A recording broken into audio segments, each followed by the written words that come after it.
কার্যক্রম নিষিদ্ধ আওয়ামী লীগের প্রতিষ্ঠা বার্ষিকী ঘিরে নাশকতা এড়াতে চট্টগ্রাম সহ ৬ জেলায় সেনাবাহিনী মোতায়েনের নির্দেশ দেওয়া হয়েছে। দুপুরে স্বরাষ্ট্র মন্ত্রণালয়ের রাজনৈতিক ২ শাখা থেকে জারি করা এক জরুরি চিঠিতে সিদ্ধান্তের কথা জানানো হয়। বিষয়ে আরও জানাতে চট্টগ্রাম মহানগরী থেকে যুক্ত হচ্ছেন সহকর্মী শহীদুল ইসলাম। শহীদ, সার্বিক নিরাপত্তা ব্যবস্থা কেমন দেখছেন?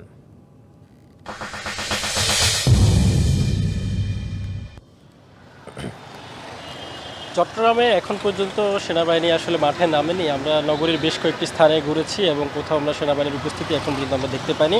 তবে আমরা এটাই দেখেছি, চট্টগ্রামের বিভিন্ন জায়গায় আমরা পুলিশ তাদের নিজস্ব যে চৌকি রয়েছে সে চৌকি তারা বসিয়েছে এবং তারা বিশেষ কাউকে তারা কোনো সন্দেহ করলে তারা তাকে জিজ্ঞাসাবাদ করতে আমরা দেখেছি। এছাড়াও নগরীর বেশ কয়েকটি স্থানে বলা যায় তারা নিরাপত্তা চৌকি বসিয়েছে। এছাড়াও আমরা যতটুকু জানি যে সেনাবাহিনী নামার কথা রয়েছে, তবে সেনাবাহিনী কখন নাগাদ নামতে পারে সেটা আমাদের এখন পর্যন্ত জানানো হয়নি। তবে সেনাবাহিনী যে মাঠে কার্যক্রম নিষিদ্ধ, যেহেতু আওয়ামী লীগের আগামীকাল তাদের কর্মসূচি রয়েছে এবং তাদের প্রতিষ্ঠা বার্ষিকী, সেই হিসেবে তারা যাতে বিশেষ কোথাও কোনো শোডাউন অথবা কোনো মিছিল বা কর্মসূচি করে জনমনে কোনো একটা নিরাপত্তার অবনতি বা আইনশৃঙ্খলার অবনতি ঘটাতে না পারে এবং পাশাপাশি তারা যাতে জানমালে কোনো ক্ষতি করতে না পারে, সেজন্য পুলিশ বাহিনী আসলে মাঠে সরব রয়েছে। আমরা পুলিশের ঊর্ধ্বতন কর্মকর্তাদের সাথে কথা বলেছিলাম, তারা বলছেন তাদের সদর দপ্তর থেকে তাদের বিশেষ প্রয়োজনীয় সতর্কতা থাকতে বলা হয়েছে এবং বিশেষ বার্তা দেওয়া হয়েছে।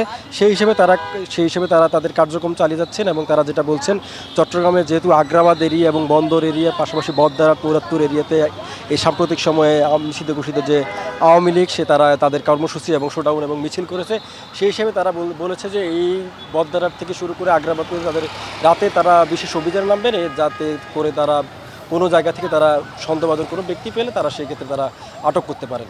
এই ছিল চট্টগ্রাম থেকে আমার কাছে থাকা সবশেষ খবর। শহীদ, ধন্যবাদ আপনাকে যুক্ত হওয়ার জন্য।